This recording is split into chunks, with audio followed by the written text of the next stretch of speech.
couple of decades, En, la- en las, probably more, en las últimas décadas, probablemente más, there's been not a hidden plan, but a very much on the surface plan ha existido un plan que no ha sido oculto, sino muy a la vista, muy expuesto a la of vista, destroying this institution. de destruir esta The institución, very foundation of our society, la fundación de nuestra sociedad, called the family. que se llama la familia o el hogar. And we have cooperated unintentionally, unconsciously, Y hemos cooperado inconscientemente,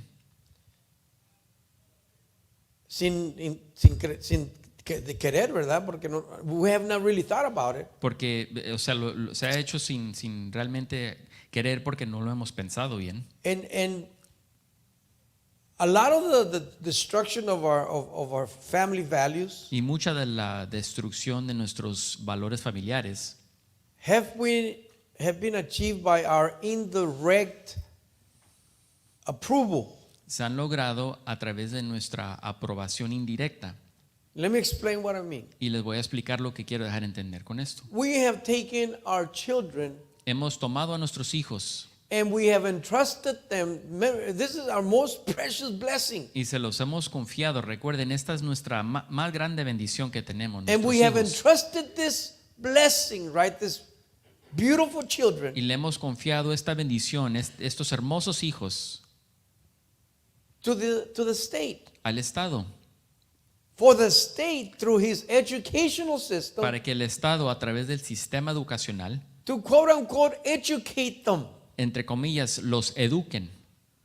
And what has happened is that for the last 50 years, there's been a heavy duty indoctrination of our children. Y lo que ha pasado a través de los últimos 50 años, que ha habido una indoctrinación muy fuerte, With a specific goal to destroy the very foundation of our society, foundation of our world, con la meta the family. específica de destruir la fundación de nuestra sociedad, que es la familia.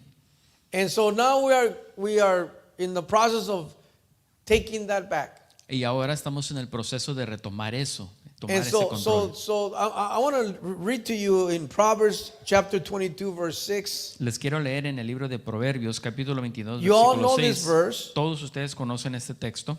Train up a child in the way he should go.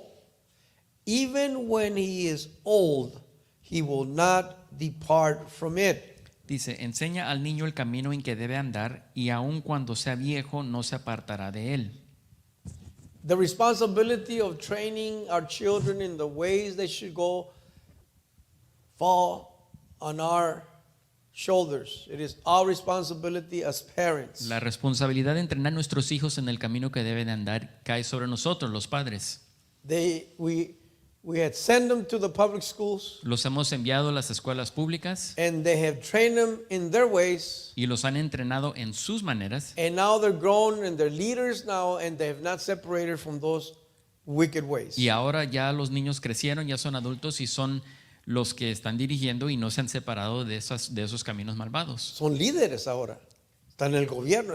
They're all in the key places of our society. Esos niños ahora están en las posiciones claves de liderazgo en la sociedad. In the book of Ephesians, En el libro de Efesios, chapter 6, verse 4, capítulo 6, versículo 4, it says, "Fathers, do not provoke your children to anger." But watch this.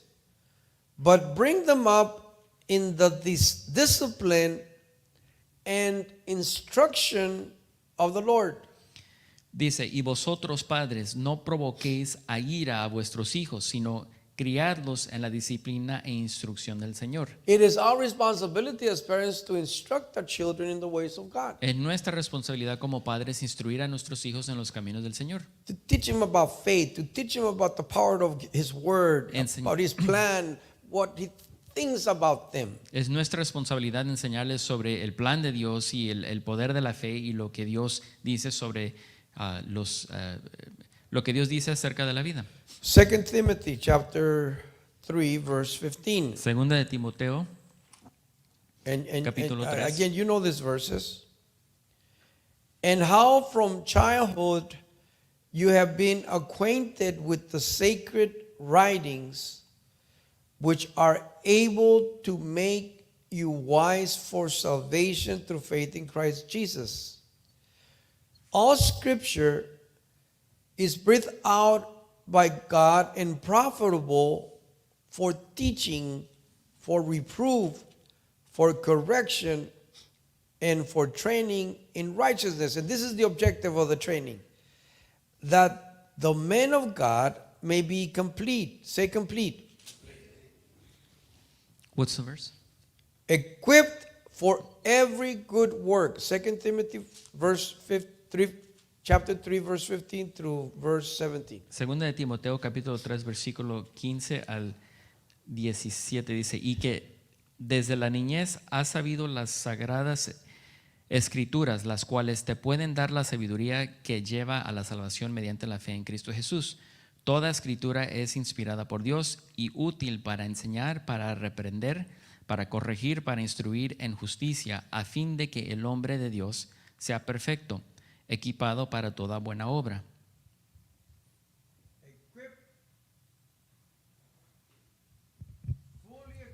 Fully equipped for all good work. Equipado para toda buena obra. You see that? So they can be successful in everything that they touch, everything that they do. But that education, that training needs to be done at the house. Para que sean exitosos en todo lo que toquen y todo lo que hagan, pero esa educación, esa formación se tiene que dar dentro del hogar. So we're going to present you today with an interview that I did with someone that is a director of this movement of homeschooling and taking our children back. Les voy a presentar una entrevista que hice yo con el director de un movimiento de educación escolar dentro de las casas, en el hogar. La directora es una mujer directora de Dios. And I want you to pay close attention los que no están muy claritos en el inglés, siéntese con alguien que les pueda tal vez traducir poquito porque es en inglés la entrevista. Es la primera vez que hacemos algo así, de presentar una entrevista en un domingo, pero yo lo veo tan importante. I see it's that much important that we're taking a little break because this is part of the reasons why we are here in this ministry. So, ya sin más detalles, vamos a empezar la entrevista. We're going to start at this point. Okay, so pay close attention. Don't fall asleep. I'll be watching you.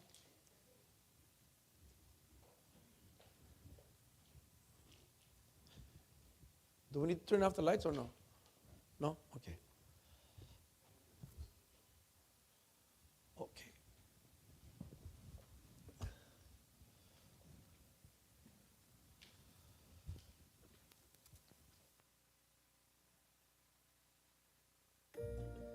Hello, my name is David Sariñana. I'm the pastor here at Action Faith Center. And we are very pleased, very happy to have a very special guest with us, Dran Reese, who is the president of the Salt and Light Council. And I know that you hold a lot of other titles and responsibilities in trying to help the Christian community in taking children out of public schools and giving them a better option that is a scriptural option. And why don't you tell us a little bit about yourself? Tell us how you got involved in this, and then all the other areas that you are involved in right now, and how our people can benefit from this information. Thank you so much, Pastor Siriano. That's close. I got it, right? That's fine. It's a beautiful opportunity to be here and to be interviewed by you. I got started in ministry about 16 years ago when I read a book called The Marketing of Evil. And in this book, it outlined 12 issues in America that are undermining our moral and Christian values. And after I read that book, I thought, I have to get involved. And so I went up to my pastor and asked him if we could start speaking about these subjects from the pulpit.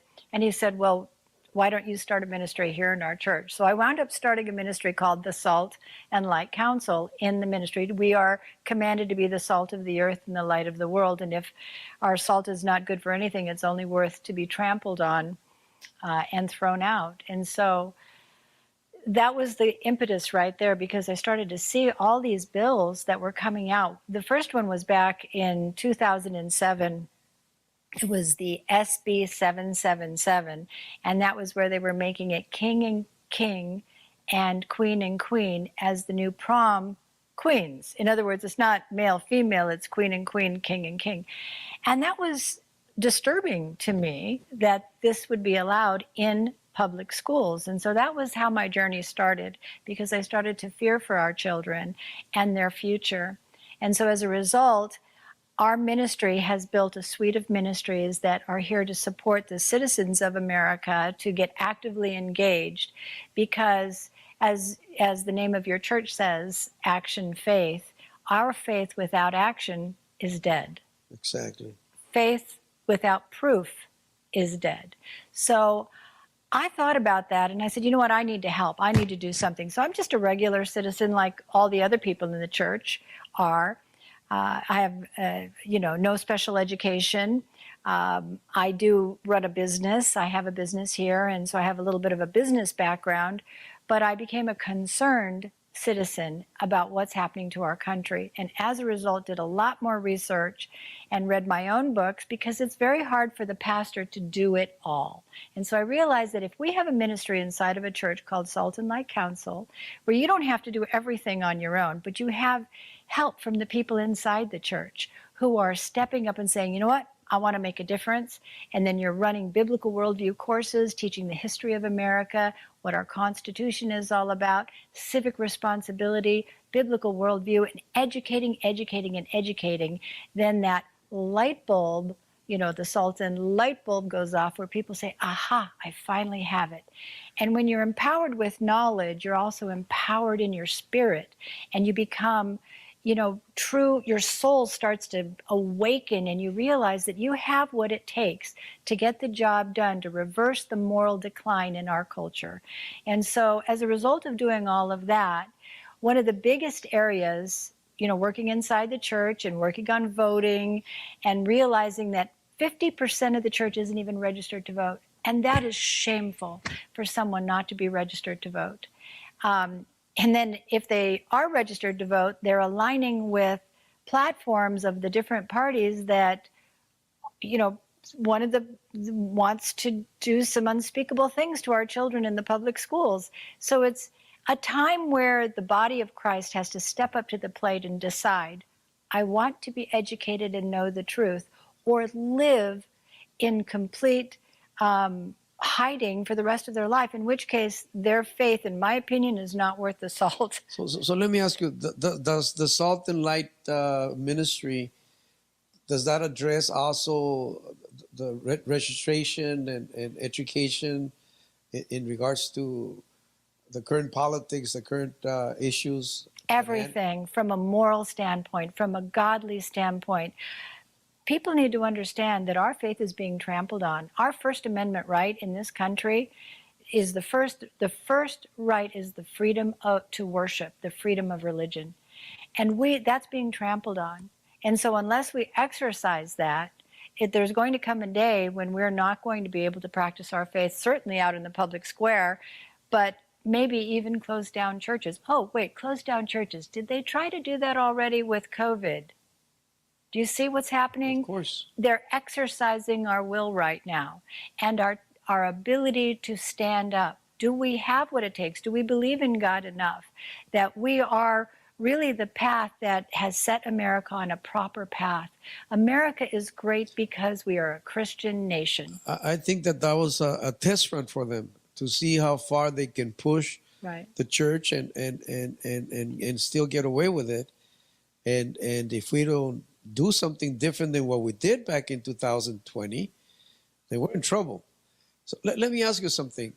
The people that has actually been involved in this ministry, what are the things that you hear from them? What is their testimony? What is happening to them as they become involved and they know that they're making already a difference in their immediate community?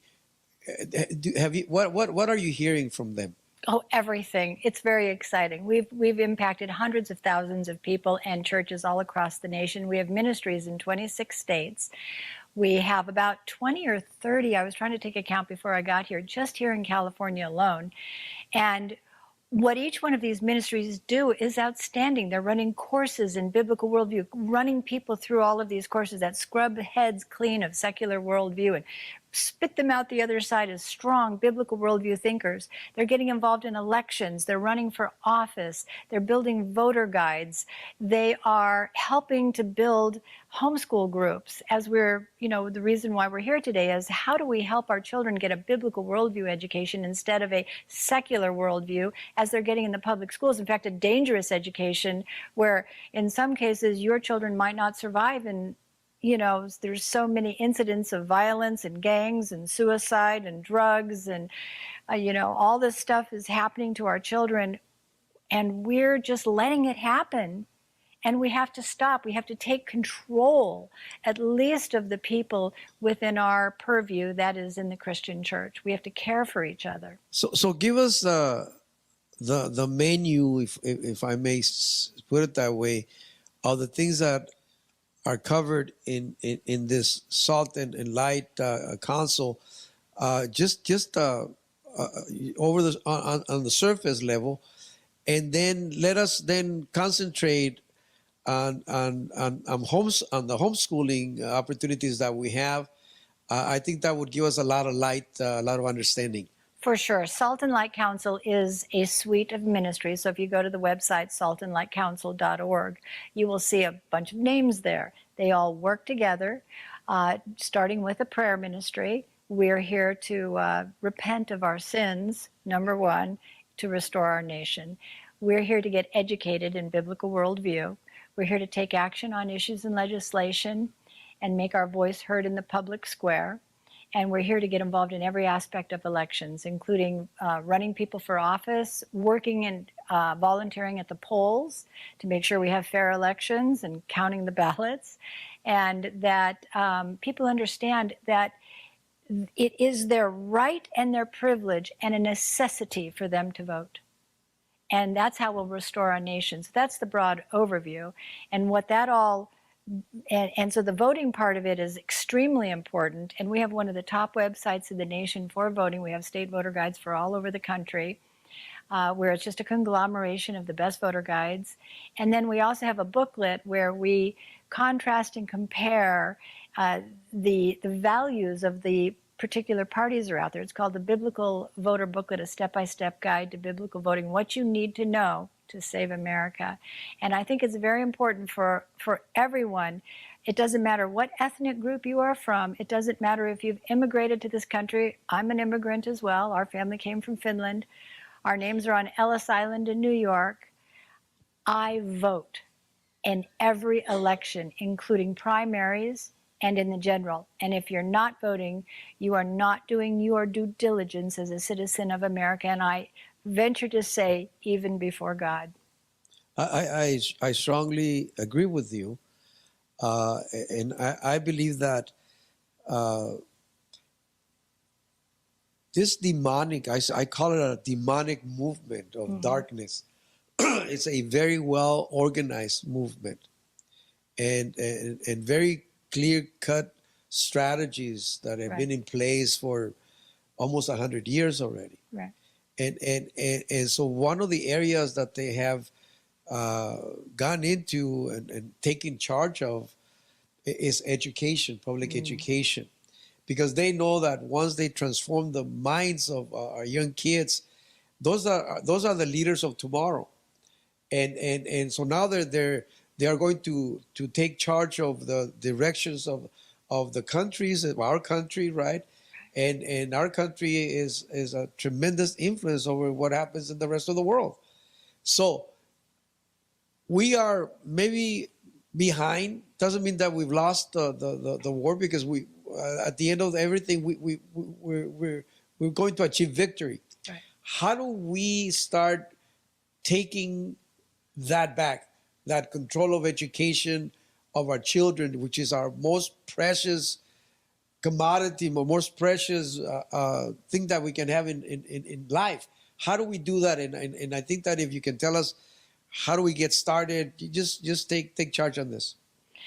Well, that's the reason why we started the Public School Exit. It's called publicschoolexit.com. So we are asking parents to exit the public schools and do it rapidly.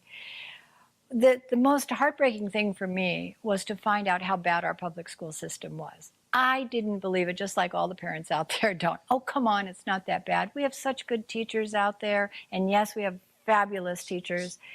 But what we have is a system. And the system is a beast. And I want you to picture this beast, the devil, because that is exactly what this is. This beast is called the National Education Association. It is the devil incarnate.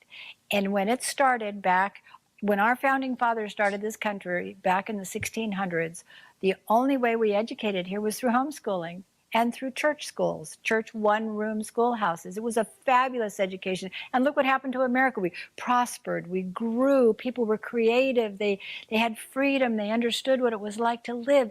The first time in their lives after leaving Britain that was trying to pound on them and to force them into their way of thinking. They were leaving a tyrannical government from Britain to come here to the United States. Many people died coming here to found this nation that is so free and prosperous today.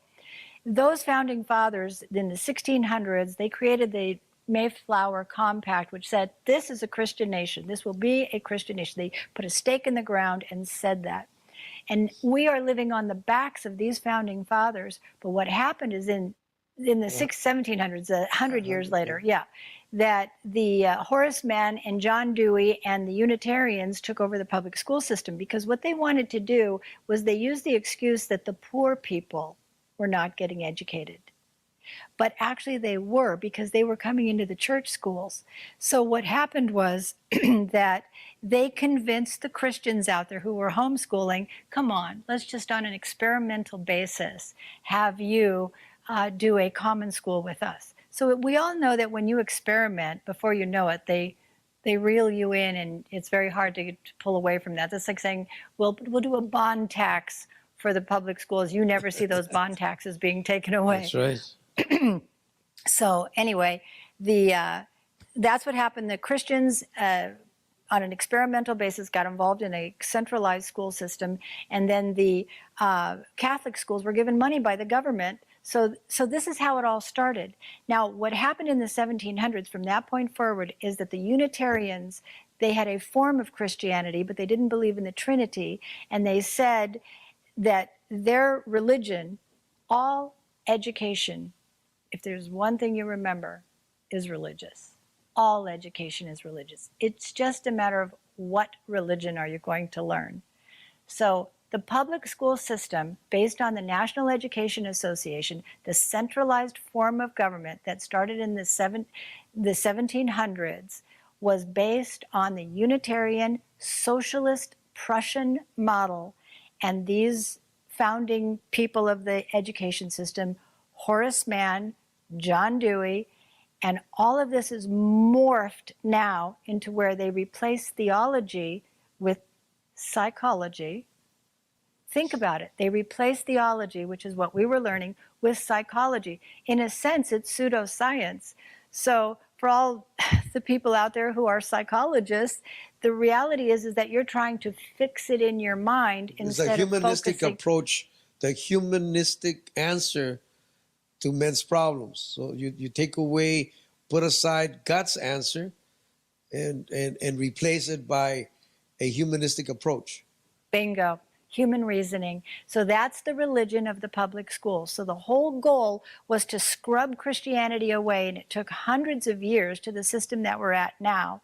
And it is based on a socialist program.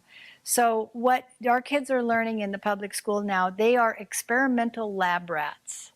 And one of the ways that they were experimented on is what's known as the look-say method. So what that was is whole word reading. So what that meant is that you'd see a word like the word assembly, and you'd have to memorize that word. Well, if you see that word in one big piece, right away you get confused. Instead of breaking it down into assembly, which is phonics, you're trying to memorize the entire word. And people wonder why we have an increase in dyslexia. This is the reason. The look, say, reading method. And that's what the kids are learning in the public schools to this day with a modern version of phonics. So they make it sound like they're learning phonics, but they're not. And right now we have only 84% of our students graduating, and half of them are not reading at their grade level or doing math at their grade level. This is how bad the public schools are. Your kids are going there to be socially engineered into little drones of some of this state program rather than going there to be creative thinkers. And this was a strategy and a plan. Spend a little bit of more time talking about this social engineering that is taking place, is because I think that they're transforming our kids. You know, we send them thinking that it's an extension of the education that we have in our minds, right, in our hearts. But when we get the end result, the end product, our kids are no longer the same type of kids. They don't think the same way. They don't feel the same way. And their direction is opposite to what we intended them to have. Well, that's exactly the point of the public education system, is to transform them from being with parents to being with the school, and the parents and the school are the parents. So keep this in mind. When you send your kid into preschool and then into kindergarten and then all the way through all their school years, you are separating them from you. And you're in essence saying to this little child who's very innocent, now I'm putting you in the hands of this individual who I don't even know, who can work on your mind all day long, and you are under their authority. So whatever they say, you have to do. And this is separation anxiety from the parents. And so you do this throughout the child's life. They start separating further and further away from the parents. And so what you have are, when your child turns around and becomes rebellious to you and you wonder why they're running on their own, because you have allowed them to be completely separated from you. And so what they're doing in the public school is called social emotional learning, but it's also comprehensive sexual education is being taught. So they, by the way, the comprehensive sexual education classes were developed by Planned Parenthood, and their goal is to get 3 to 5 abortions from every child before the age of 17. And who funded Planned Parenthood? Hugh Hefner from Playboy.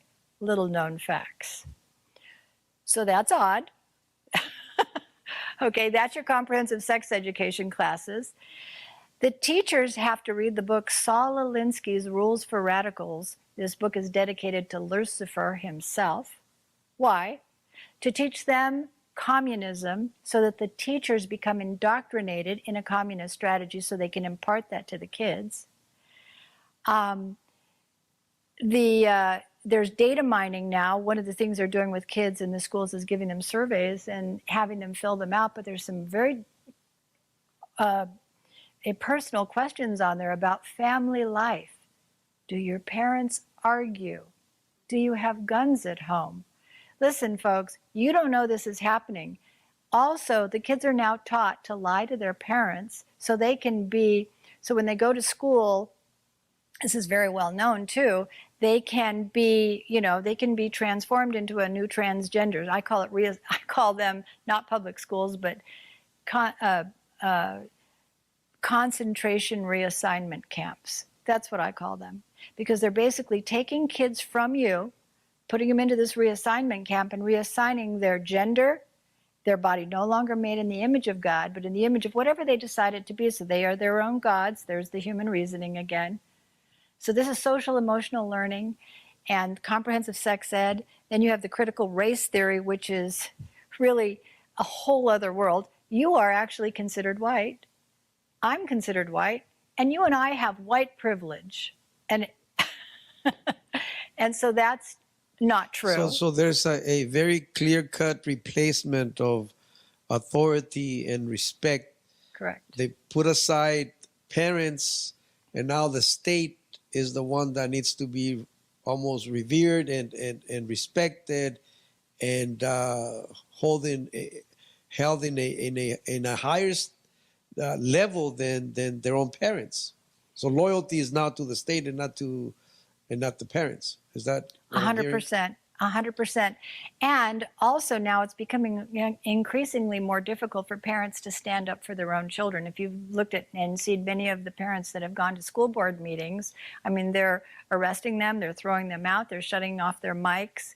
Now, there are some areas where we're having some successes because parents are starting to push back.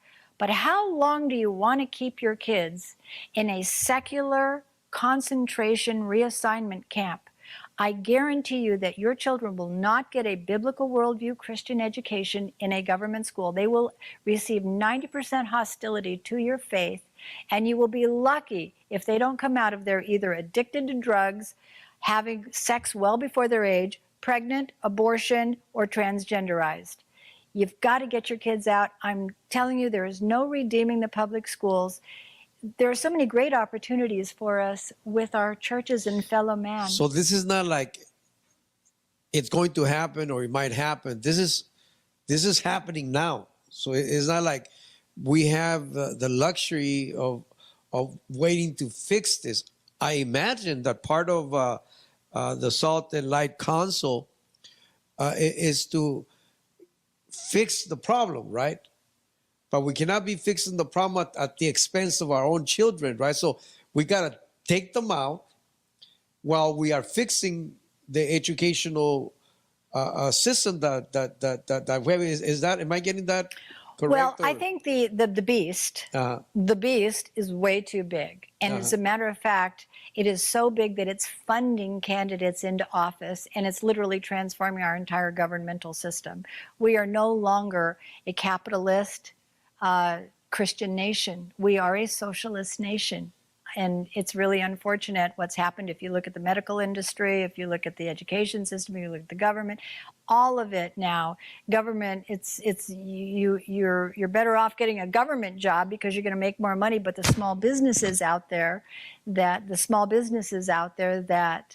are struggling every day to run their shops and whatnot, they're not getting any love from our government.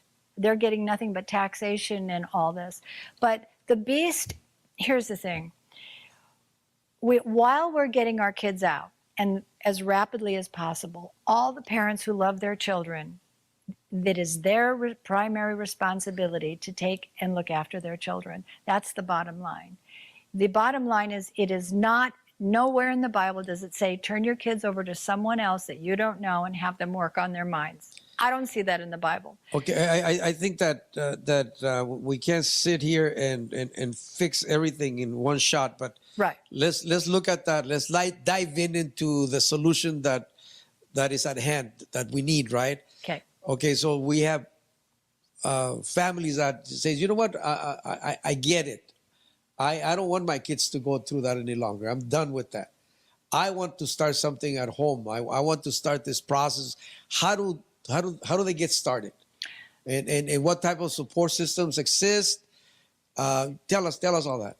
Sure. Well, again, our website, publicschoolexit.com, if you go there, you'll see steps to exit. Right on the homepage, there's some little boxes. Steps to exit. It gives you step 1, 2, 3, and 4. And if all else fails, we have a consultation call just about every Friday where I personally walk every parent, every pastor through the different steps that are on our website. So it's quite easy, actually, and just think of it this way. You do not even need a high school degree to teach your children. You don't. I'm sure you can read and write, at least to some level. All you need are the curriculum, the books, and don't forget the teacher's answer book, which is the best part about homeschooling. I found out you get the teacher's answer book so you know all the answers in advance. But you get to work with your children and love your family. That was the most precious time of all, was to spend time with my kids. You remember this, folks, you only have a certain limited amount of time with your kids. And when they grow up, they are gone and gone fast. And if you give up that precious time, which is your God-given right and also your duty and responsibility, to someone else to do, then you are abdicating and possibly lazy. Now, I say that there are many parents who also have 2 jobs. How do you do that? Well, there is nothing in the books that say you have to homeschool 8 a.m. to 5 p.m. You can homeschool in the evenings when you come home from work. You can homeschool on the weekends. What do you do with your kids during the day? The parent will ask. So then here's where the church comes in.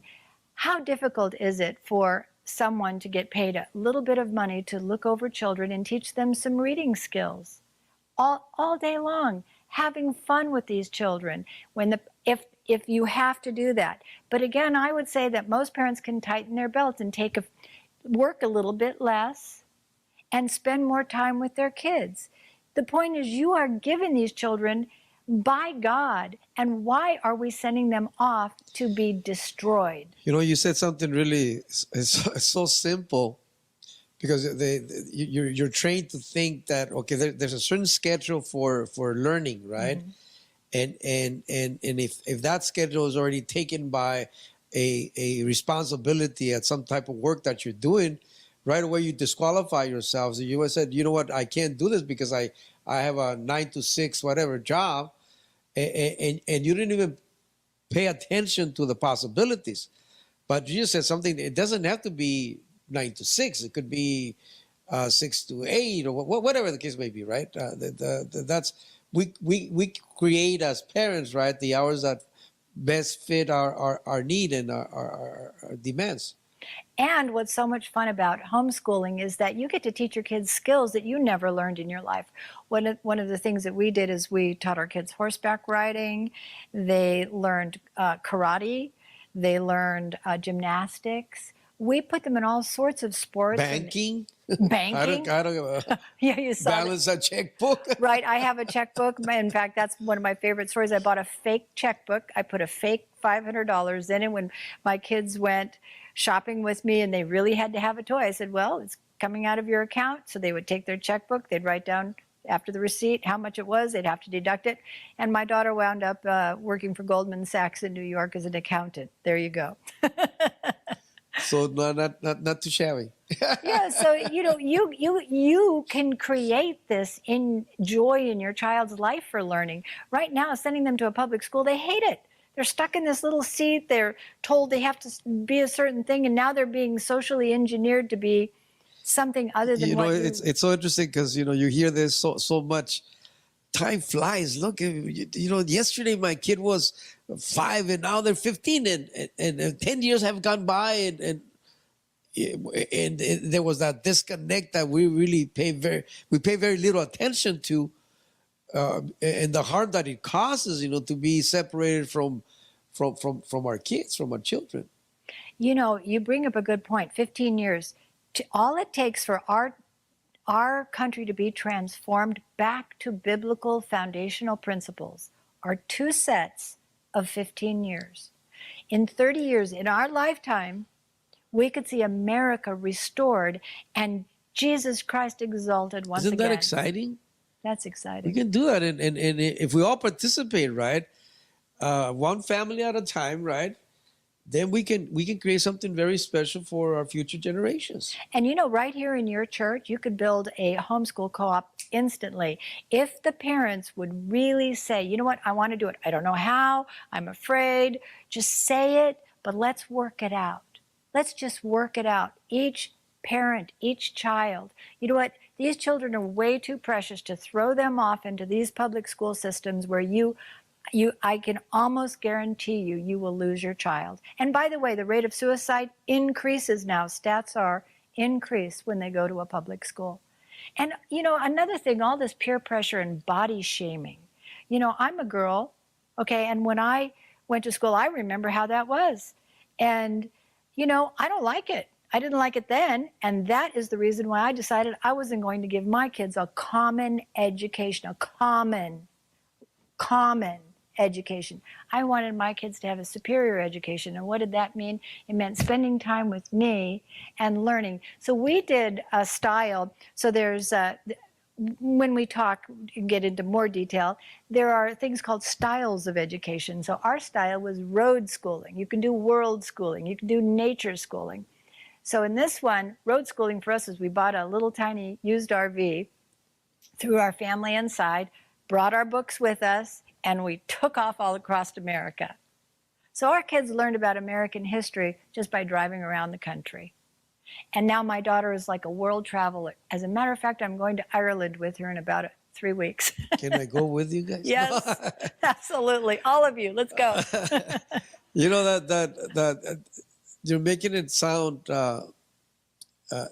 very interesting. I think that most parents have a misconception of what homeschooling is about. It is my field is that they see it as an enslaving moment, you know. And so they it's difficult for them to see the opportunities of being such a blessing to the children and such a blessing to them, because you know, if our children do well, then we're blessed. If our children are suffering and going through psychological and emotional challenges, then we do bad too. And so it's not, I think we're missing that. We're missing the ability to see. And I'm glad that I'm having this conversation with you, because you are on the other side already.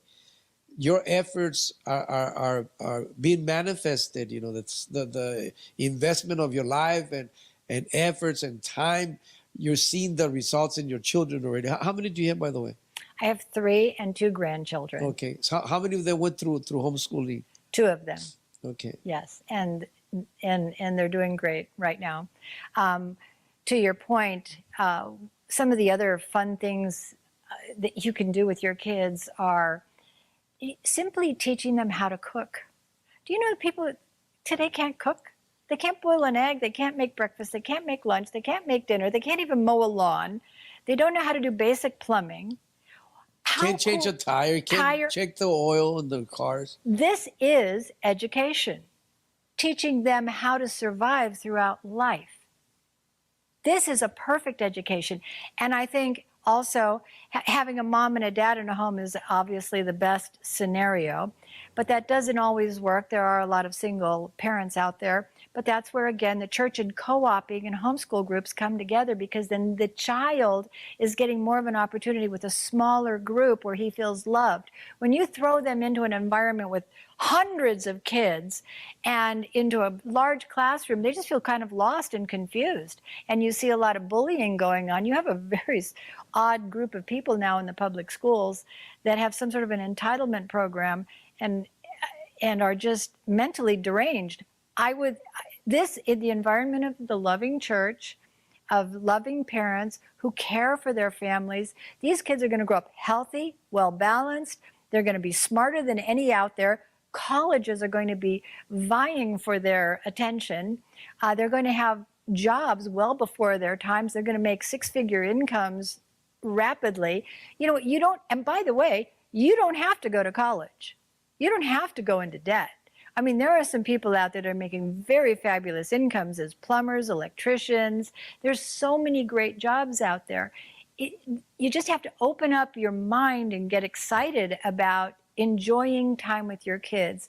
You know, some of the other things we did with our kids that were so much fun was the handicap. I have a sister who's brain damaged. She was brain damaged from birth. So I have a special built-in need there. But as a result, I have been exposed to a tremendous amount of children with beyond physical handicaps. And by the way, because of that, there's no excuse for us not to do the right thing.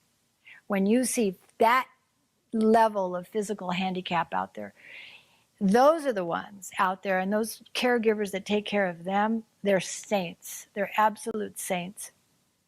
But my children got to see that kind of level of handicap, and to work with them and to guide them. This was a training program for my kids. So now when they see a handicapped person walking along the streets, they know to say hello and not be afraid because of the difference in who they are. You know what I would like to see, if somebody can help me, is get a microphone ready. And there's some questions from the audience that we can address those questions. Then we have them on this tape. I think it's going to be, some of these questions are going to be probably general questions that many other families might have. And if we can address them now, I think that it would be very, very special. So we have where there's many families that are watching this, and you told them how to exit the public sector, the public school sector, and because you have that well explained in the website. Now they're getting ready. They're thinking maybe it's already there. I'm sure it is. Materials. What do they use? What's the procedure? What is step 1, step 2, step 3 in the actual giving of the education? Or Sure. Well, step one is the school year is about to start. So I think in August 1st, or pretty soon, there is one form that you fill out that says you want to remove your kids from the public school because you're going to be sending them to an academy. So you as a parent are filling out one form and you become your own private school. So I would call it Drans Academy, or you could call it Action Faith Academy. So you become a private school. It's one form that you fill out with the state, and that's available on our website under the legal section. You just click on that. Then you take it to the public school and you say you're going to be homeschooling your kids. So you just want to tell the school, hey, we're going to go, we're just going to go on a year-long vacation. We're just going to, well, don't say that because they want you to know that you're educating your children.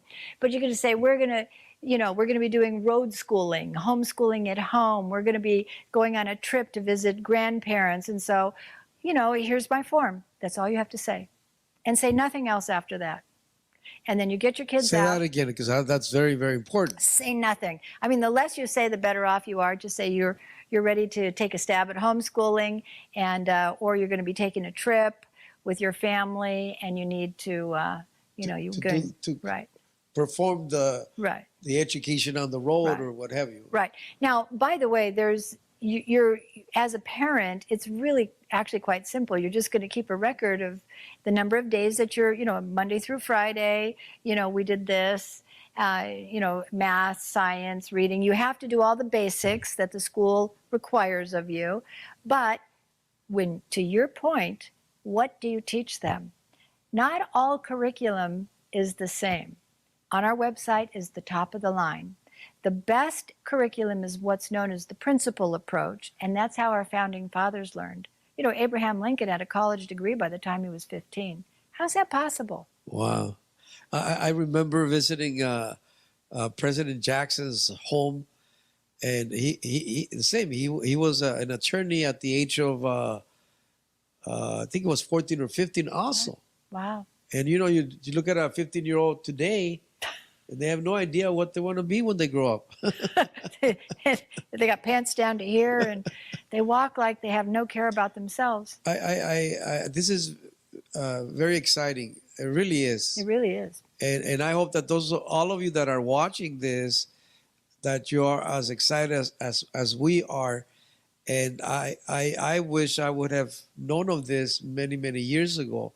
A lot of things would have changed, in the way we educated our children. But you have that opportunity. Those of you that have young kids, look at the blessing of having your kids growing up with you, and you getting to choose the quality of education that you want to give them, and be able to have all those options. That's truly exciting. It truly is exciting. I was also, while you're thinking about some of the things I missed with my kids, I like to garden now, but I didn't like to garden when my kids were smaller. I kind of wish that I had taught them, because it turns out it's really a lot of fun. And now my my daughter-in-law has chickens. And so I have a chicken now. His name is Hamlet.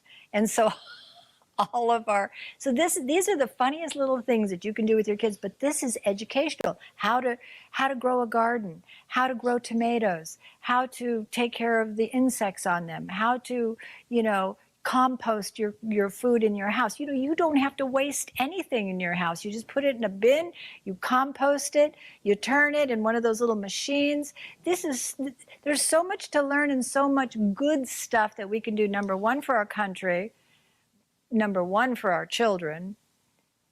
No, number one, for God, then for our children, and then for our country. Trent, one of the criticisms of homeschooling is that idea of lack of social skills development.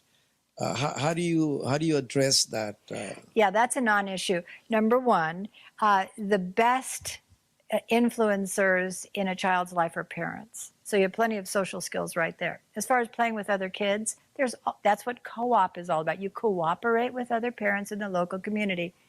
And FYI, the world has become so grand and good in this respect. All you have to do is type into the internet a few keywords like sports league, and before you know it, 27 different things pop out.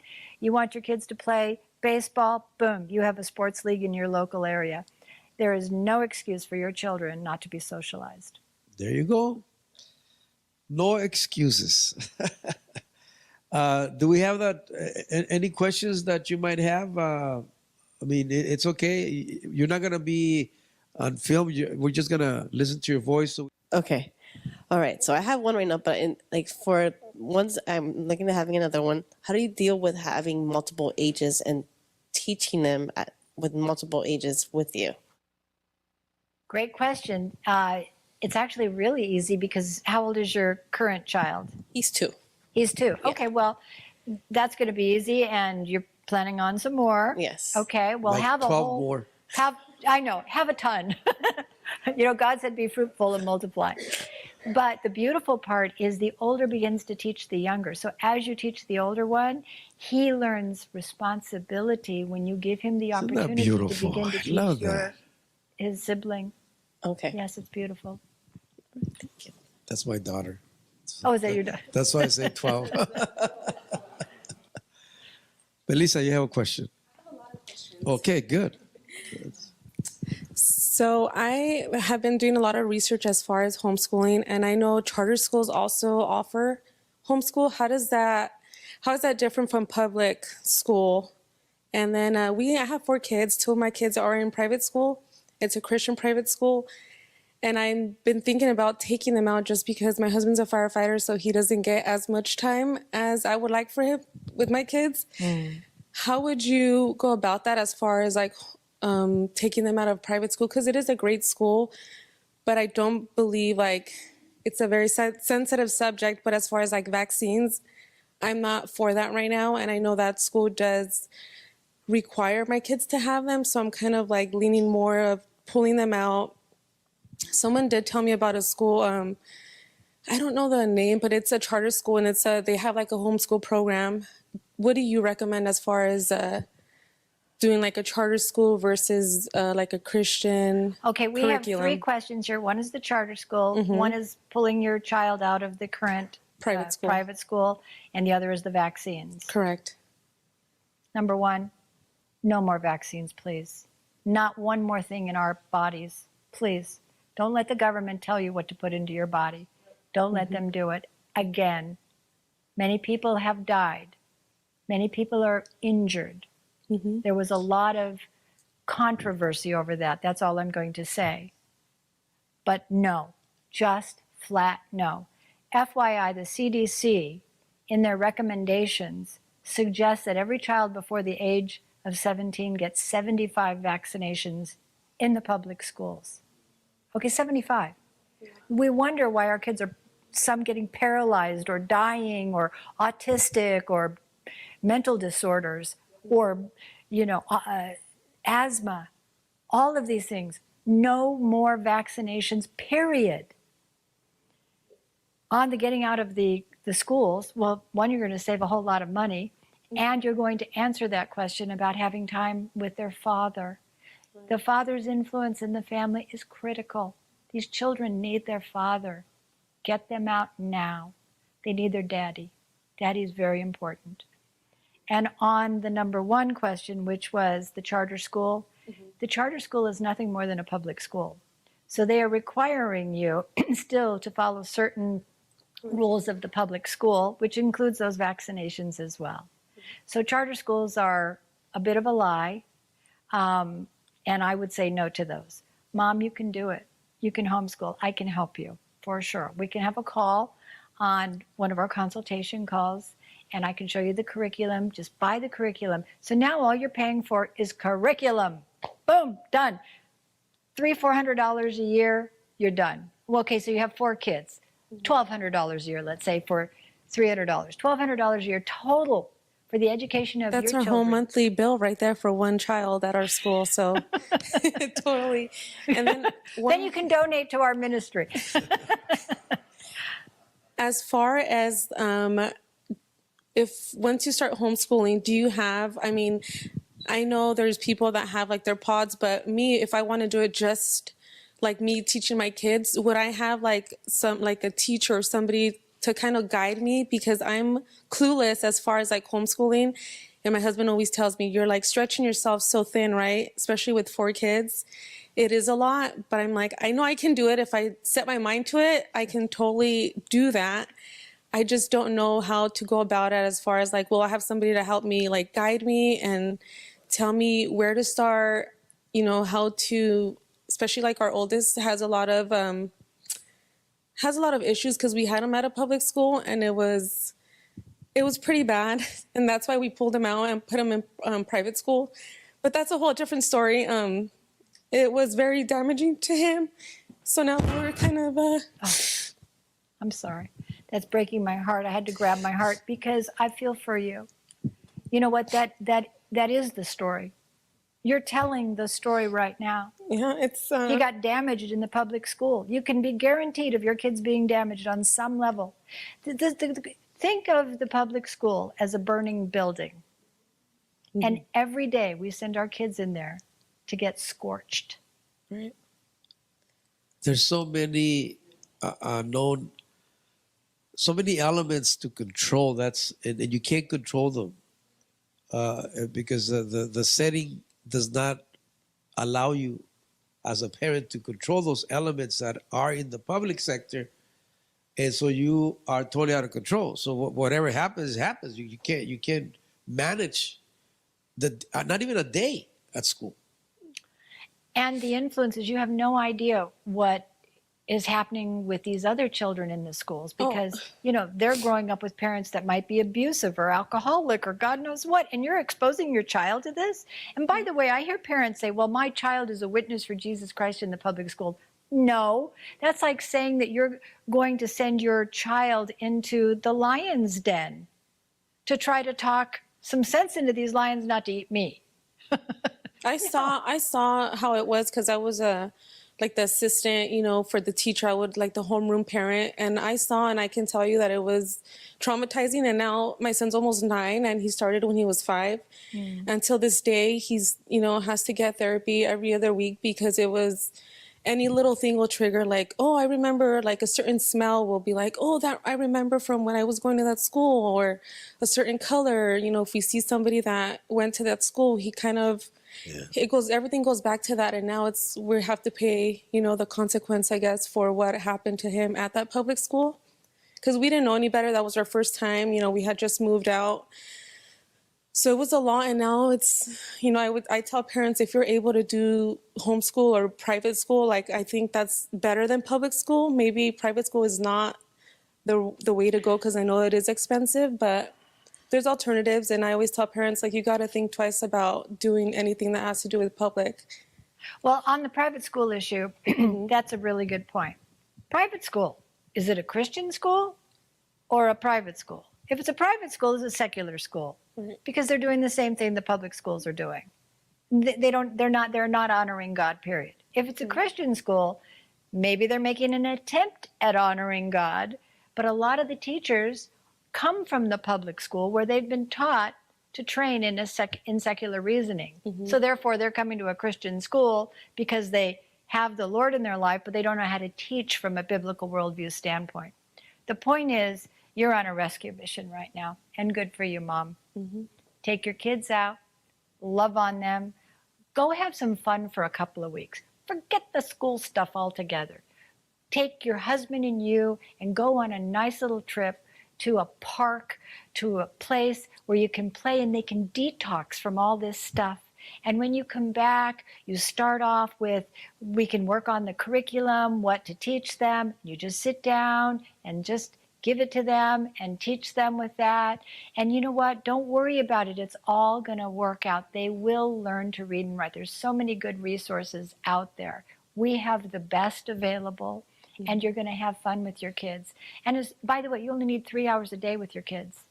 3 hours. All the rest of this 8 hours a day in school is just garbage.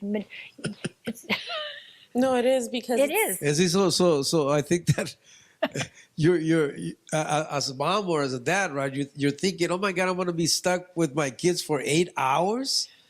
I'm selfish. I would rather have my kids with me every minute of the day if I could. I mean, they drive me crazy, but there's no other person that I would really leave my kids with, and I know it's overwhelming because it's 4 of them, but I was blessed with them. God gave me those kids for me to, raise my kids. And I always tell my husband, I'm like, a nanny's not going to raise my kids because, I was born to be a mom, and I can tell you it's like the greatest blessing. There's no job. I don't get a paycheck every 2 weeks, but they are my reward and raising them. And that's Good what for it is. you. Thank you so much for sharing that. Yeah, and I want to say one thing about that. Mom and moms out there, it is the #1 job in our country. Because as the generation of educated children goes, so the country goes. Mm-hmm. And your job as a mom is the premier job in America. Absolutely. Thank you. Yeah, give her a hand. Yes, this is really uplifting, I think, and enlightening for many people. I think that we have answered a lot of questions. I appreciate you coming here. I think that God's will is being performed here. It's being done, and we are going to be able to touch a lot of families. We're going to take a lot of kids out of the public sector. We are, and not just here in our community in the city of Downey, but throughout the whole country, because this video is going to get to the whole country of the U.S. And I appreciate all the work that you have put in, the life that you have invested. It's one thing to talk about a theory or something that you learned somewhere, and another thing is to be in the living message. You are the message that has taken on substance, and so you can't argue with that because you have done it, you're doing it, and you're working with people that are in the process of doing it, and some that are interested in starting. And so I believe that you're doing amazing, amazing work for the Lord, amazing work for the family structure, for the future of our country. And I appreciate every minute, every hour, every day, year that you're investing into this. And I will continue to pray for you, and that you continue to have the strength and the wisdom to do your job in the best of ways. Thank you, Dre, for being with us. And I know we have a small audience, but let's give Dre a hand, because you deserve that credit. And we thank your family for allowing you to be able to do this and sharing you with the world. Thank you so much. Thank you so much for being here with us. Appreciate it so much. I hope that you will take on this information, and not just as a means of information per se, but something that will be deeper than that, and that you will take action, and that you will do something. Maybe your kids are grown, but you have grandkids. Like in my case, I have a grandson. I want him to get the best of educations. I want him to be closer to their parents and closer to God, and understand what his purpose is here in life.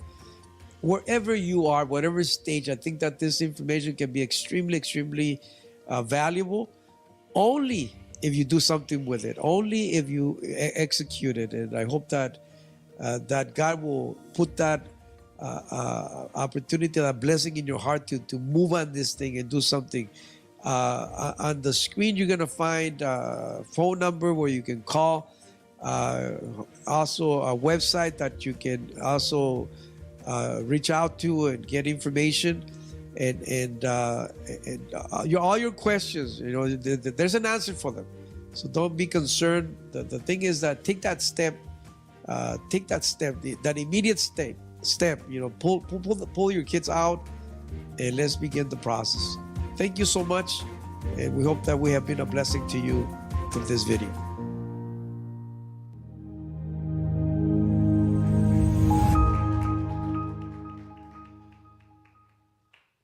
So, what do you think?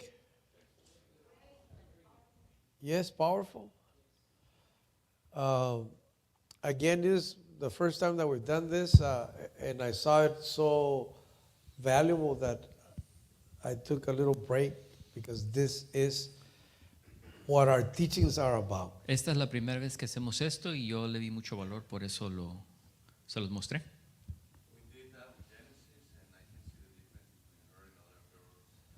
Genesis is a byproduct of homeschooling. Stand, Genesis? Genesis tuvo homeschooling.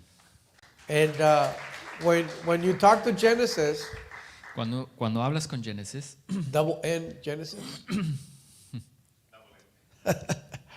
you realize the difference in maturity. How old are you, Genesis?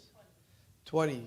From a regular 20-year-old girl to Genesis. se nota The la way madurez, la diferencia entre Génesis de 20 años con otros de 20 años. she perceives things Como ella percibe las cosas, and the wisdom that she possesses. por la sabiduría que posee And, también. and that is the investment of life that the parents did in her. Y eso es parte de la inversión de vida que And los that is padres invirtieron en The ella. opportunity that we are offering you. Y esa es la oportunidad que estamos ofreciendo. And like I said in the tape, maybe your kids are grown. You know, Como dije en la entrevista, a lo mejor sus hijos ya crecieron. I'm going to try to convince my 30-year-old kids to see if they want to come back and so we can start Voy a tratar de homeschooling. convencer a mis hijos de 30 años a ver si quieren regresar. But we have a grandson, right? And hopefully we have a whole bunch of grandkids that we can Tenemos un nieto participate. y in espero a lo this. mejor tener más nietos que podamos influenciar de esa manera. I hope that you help me share this. Espero que me ayuden a There's a compartir lot of esto. need out there. Hay mucha necesidad allá afuera. The message that we teach in this church El mensaje que enseñamos en este ministerio is to allow us to create legs and hands, right? es Arms, ayudarnos a crear brazos y piernas to be able to perform the word that we teach. para poder llevar a cabo el mensaje que estamos predicando. We tell you that we are the functioning body of Christ. Les he dicho que somos el cuerpo funcional de Cristo. And if we don't do it, hey, who's going to do it? Y si no lo hacemos nosotros, ¿quién If lo we va a don't hacer? talk about this, who's going to talk about it? Si no hablamos de esto, ¿quién va a hablar de esto? And I appreciate you sticking with it. I know that for some people it's a problem, us sharing this stuff. But Y les agradezco su paciencia. Yo sé que para algunas personas es un problema.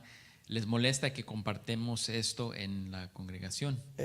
but you know what? I owe a responsibility to God more than myself, and even with all due respect, than you.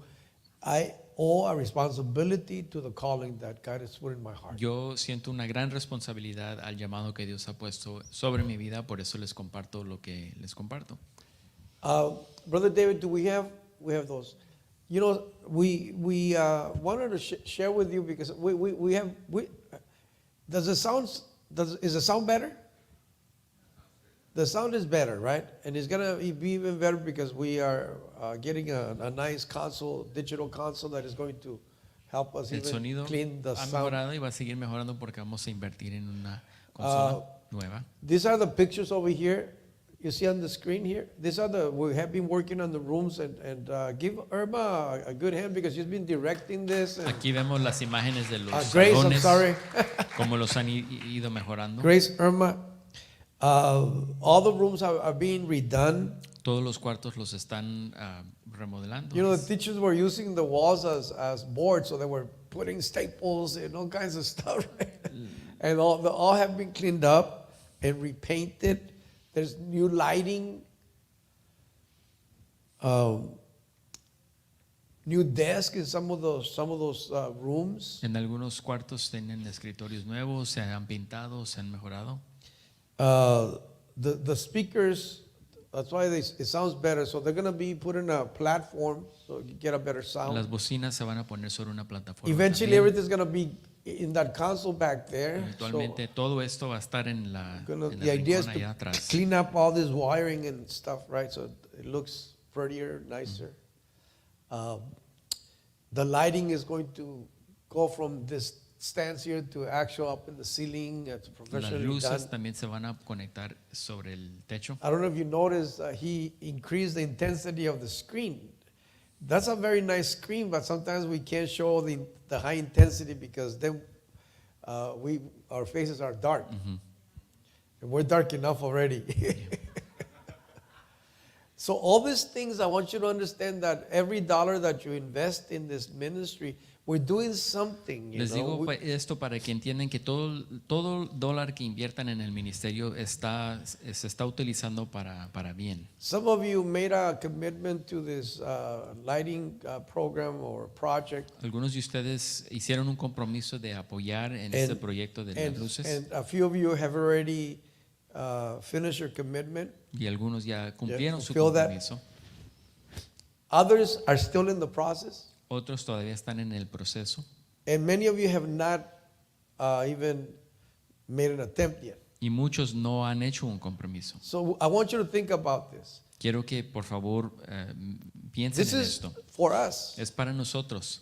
You know, we had a really good meeting on Wednesday. Tuvimos una muy buena reunión el miércoles. Making sure that we fix that situation with the teachers, so when you bring in your kids, that there's going to be a teacher to teach your kids. Para que cuando traigan a sus hijos se sientan seguros de que va a haber un maestro aquí para enseñarle a sus Look, hijos. we haven't lost our faith, okay? We're still believing that we're going to fill this place up No hemos perdido nuestra fe. Estamos creyendo que vamos a llenar este lugar with people that are hungry for truth, that want to make a difference in this nation con gente que tiene hambre por la verdad y que quieren hacer una diferencia en la nación and make a difference in our world. y una diferencia en el mundo también.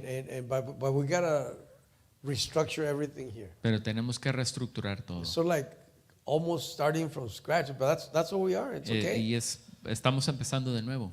But if we work together, Pero si trabajamos unidos, how many of you were interested in what she was saying, this light and salt ministry? ¿a cuántos de ustedes le interesa este ministerio de sal y luz, lo que estaba comentando la Because I'm señora? gonna need somebody to spearhead this, because I think we have so much opportunity to generate change in our society. Porque voy a necesitar a alguien que sea la punta de la flecha para iniciar este programa y ayudar. So on Sunday, this coming Sunday, we're gonna stay a little bit. For those of you that are interested, we're gonna talk about it, structure something, get this thing going, right? And that's how we give it legs, and that's how we give it El arms. próximo domingo vamos a tener una reunión para estructurar esto y iniciar. Yes. Thank you for being here. Before we leave, I want you to, we're going to pick up our tithes and offerings. Gracias por estar aquí. Antes de salir vamos a recoger nuestros diezmos y ofrendas. Remember, on the sowing and reaping, our tithes is a representation of our past. Recuerden Harvest. que la siembra y cosecha, la cosecha es representación Los diezmos, o los diezmos es representación de la cosecha del pasado. right? We pay our tithes on the last harvest, Pagamos nuestros diezmos sobre la última cosecha right? And our offering y nuestra ofrenda is to establish the size and quality of our next harvest. es para establecer el tamaño y la calidad de nuestra próxima It cosecha. is in this reestablishing and re-strengthening of our faith in God and our resources. Es un restablecimiento y restablecer la fortaleza que tenemos en las promesas So I de want Dios. you to stand. If you need an envelope, we have some young ushers today. Young ushers, would you come up and Quiero que se pongan de if you pie need an envelope, raise y your que hand. pasen los sugieres. So my youngsters, come up.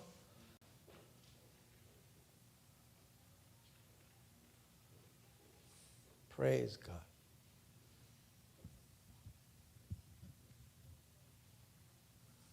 If you need an envelope, just raise your hand.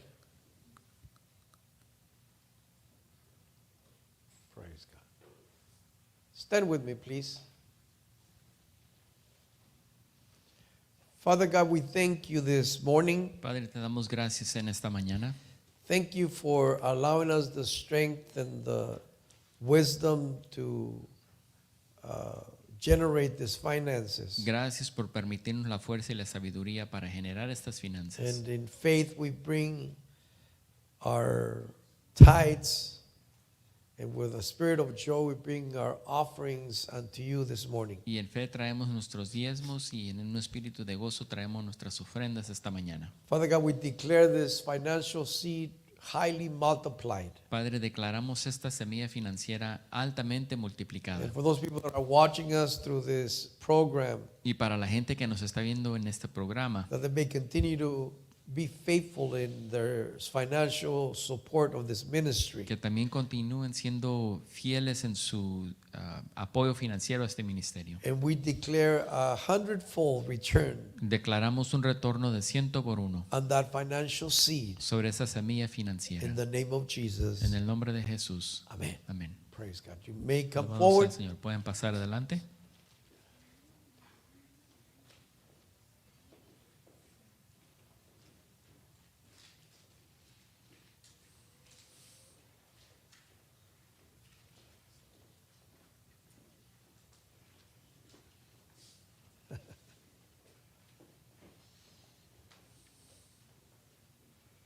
Praise God. Well, this ends our program. Let's have an amazing week. Take advantage of this time to share your faith with someone. Aprovechen ese tiempo, compartan su fe, Share the program. compartan Will el you programa help que me with that? vimos. Look, we represent here thousands of people amongst all of us. Aquí entre nosotros representamos miles de personas. If we send this out to all of our friends and family, we are going to make definitely a huge impact. Si enviamos esto a todos nuestros amigos, vamos a hacer una gran You are diferencia, blessed. un gran impacto. Greet each other, bless each other, and let's have a powerful, powerful week. Thank you. Dare to be great. Dare to be unique. Join the group of powerful leaders at Action Faith Center. Your time is now.